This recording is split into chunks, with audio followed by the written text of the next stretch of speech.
এটা তো যখন নমিনেশন তুলবে তখন জানতে পারবেন। এটা তো আমরাও শুনছি, আপনাদের মাধ্যমেও শুনছি। হ্যাঁ, একটা ফর্মার ক্রিকেটার ইলেকশন করতে চাইলে নোবডি ক্যান, সে তো ইজ ওয়েলকাম। আপনারা ওয়েলকাম করবেন? শিওর, শিওর, ওয়েলকাম তো করবই। না, মেম্বারশিপটা আসলে আমরা আপনারা জানেন যে মেম্বারশিপের জন্যে আমরা অ্যাপ্লাই করেছিলাম এবং বলেছিলাম সবাইকে আবেদন করতে। তো যারা যারা করেছেন সেখানে থেকে আমরা আসলে বাছাই, যেহেতু ক্রাইটেরিয়া ছিল কারা মেম্বারশিপ হতে পারবেন, কারা ভোটার মেম্বার হতে পারবেন, সেটাই আসলে মূল ব্যাপার ছিল। বাট অনেকেই ভোটার হতে পারবেন না জেনেও মেম্বার হয়েছেন। সো মেম্বার আসলে সবাই হতে পারবেন, বাট সেখানে ভোটার কারা হবেন সেটা বড় ব্যাপার ছিল। সেটা ইট ওয়াজ ওপেন ফর এভরিবডি। যারা যারা করেছেন তারা সবাই আছে।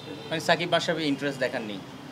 আমি যত জানি তারা মেম্বারশিপের জন্য আবেদন করেনি। আমাদের যে এখন কোয়াবের যারা যারা যে ক্যাটাগরিতে আপনার তাদের নমিনেশনের ফর্ম জমা দিয়েছে, যেটা অ্যাপ্রুভ, চেকের পরে অ্যাপ্রুভ হয়েছে, সেটা আমি আপনাকে ইয়েতে এক হচ্ছে প্রেসিডেন্টের ক্যান্ডিডেটে আমাদের দুইজনের নাম এসছে। একটা হচ্ছে Mohammad Mithun and Selim Shahed. Shahriar Hossain Bidyut senior vice প্রেসিডেন্টের জমা দিয়েছেন। Nurul Hasan Sohan vice president, Najmul Hasan Shanto member, Shamsul Islam Shuvo member, Mehedi Hasan Miraz member, Rumana Ahmed member, Khaled Masud Pilot member, Imrul Kayes member, Irfan Sukkur member এবং আকবর আলী মেম্বার। এই নমিনেশন তারা ফর্ম তুলে জমা দিয়েছে। তো এর মধ্যে এখন যেহেতু আমাদের 11টা আপনার পজিশন, হ্যাঁ, এইখানে দেখা যাচ্ছে যে আপনার একটা একটা করেই পড়েছে। তো সুতরাং আমাদের ইলেকশন আপনার হবে হচ্ছে প্রেসিডেন্ট ইলেকশন অনলি। ভোটার তালিকা কনফার্ম হয়ে গেছে, এখনই কনফার্ম করলে এটা আমাদের 215 জন ভোটার আছে, মেম্বার হয়েছে, যাদের অ্যাপ্রুভাল হয়েছে 215 জনের। একজনেরটা অ্যাকচুয়ালি উনি কোয়ালিফাইড না ভোটার হওয়ার। আমরা চাচ্ছি যে সবার যাতে ভালো মতো এটাকে যাতে পরিচালনা করতে পারে, এই জন্য আমরা চাচ্ছি ইলেক্টেড যারাই হচ্ছে এবং ওদের কিন্তু কাজ নিয়ে কিন্তু কাজ করতে হবে।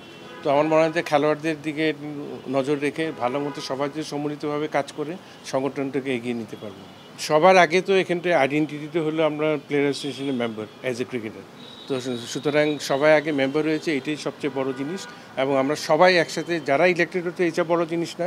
আমরা যারা এখানে সংগঠনের সাথে আছি, আমরা মেম্বার রয়েছি, পার্মানেন্ট মেম্বার আছে, লাইফ মেম্বার আছে, সবার সাথে একসাথে যাতে আমরা সংগঠনকে এগিয়ে নিতে পারি, এটা আমাদের চেষ্টা থাকে। তামিম ভাই মেম্বার হয়েছে? অবশ্যই। জি, কনস্টিটিউশন হয়েছে, একটা এজিএম হয়েছিল।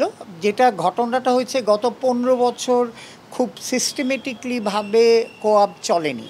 সো যে কনস্টিটিউশন ছিল বা মেম্বারশিপের যে ফর্মগুলি ছিল সেইগুলিও আমরা আগের কমিটির থেকে পাওয়া যায়নি, যেটা আমি যতটুকু জানি।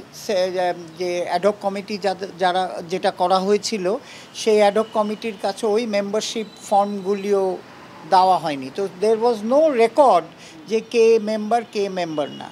তো সুতরাং সব প্লেয়াররা, কারেন্ট প্লেয়ার, ফর্মার প্লেয়াররা মিলে একটা এজিএম করে তখন তারা এজিএমের অ্যাপ্রুভ করা হয়েছিল। তো ওই অনুযায়ী কনস্টিটিউশন তৈরি করা হয়েছে। এটা এখন নতুন কমিটি এসে আবার they can upgrade it further, changes further but because টাইমটা শর্ট ছিল, তো সুতরাং নতুন কনস্টিটিউশন করে এটাকে অ্যাপ্রুভ করে আপনার এই ইলেকশন দেওয়াটা, I think it's a big step.